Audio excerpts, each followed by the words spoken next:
Video ആദ്യമായിട്ട് കാണുന്നുണ്ടെങ്കിൽ subscribe ചെയ്യുക, ഇഷ്ടപ്പെട്ടുണ്ടെങ്കിൽ ലൈക്ക് ചെയ്യുക. അവിടെ big boss season 7 grand finale നടക്കുകയാണ്. നമ്മുടെ 5th ആയിട്ട് എവിക്റ്റായത് അക്ബർക്കിയാണ്. അതുപോലെ തന്നെ 4th വന്നിട്ട് നെവിനാണ് എവിക്റ്റായി പോയിരിക്കുന്നത്.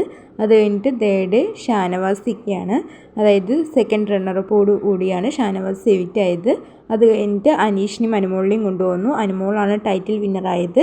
മോഹൻലാൽ കൈ ഉയർത്തി പിടിച്ച് അനുമോളുടെ ഇരുന്നപ്പോൾ അനുമോൾക്ക് ഉണ്ടായ ഹാപ്പിനെസ് പറയാൻ പറ്റില്ല, അത്രയും ഹാപ്പിനെസ് ആയിരുന്നു.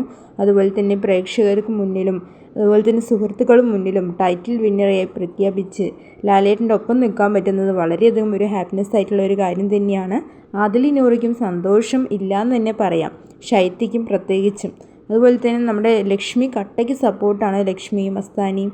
അതുപോലെ തന്നെ നമ്മുടെ അനുമോൾക്ക് വളരെയധികം ഹാപ്പിനെസ്സോടുകൂടി ഇവിടെ ടൈറ്റിൽ വിന്നർ ട്രോഫികളൊക്കെ ലാലേട്ടൻ്റെ മുന്നിൽ നിന്ന് മേടിക്കുന്നു. അതുപോലെ തന്നെ ക്യാഷ് പ്രൈസുകൾ മേടിക്കുന്നു. അതുപോലെ തന്നെ സുസുക്കീൻ്റെ വകയുണ്ടായിരുന്നു. എല്ലാം മേടിച്ച് വളരെ സന്തോഷത്തോടു കൂടിയാണ് അനുമോൾ അവിടെ നിൽക്കുന്നത്. പ്രേക്ഷകർക്ക് മുന്നിലും സുഹൃത്തുക്കൾക്ക് മുന്നിലും വളരെ ഹാപ്പിനെസ്സോടുകൂടി ടൈറ്റിൽ വിന്നറായി. 100 ദിവസത്തിൻ്റെ പ്രയത്നം കൊണ്ട് ഈ ഒരു ദിവസം കൊണ്ട് മാറുമടിക്കുന്ന സന്തോഷം പറയാൻ പറ്റില്ല. അത്രയും സന്തോഷത്തോടെയാണ് നമ്മുടെ അനുമോൾ ഇരുന്നത്. അനീഷിനും പറയാനേ പറ്റില്ല, ഫസ്റ്റ് റണ്ണറപ്പോടുകൂടി നല്ല പ്രൗഡ് മൂമെൻറ്റ് തന്നെയായിരുന്നു.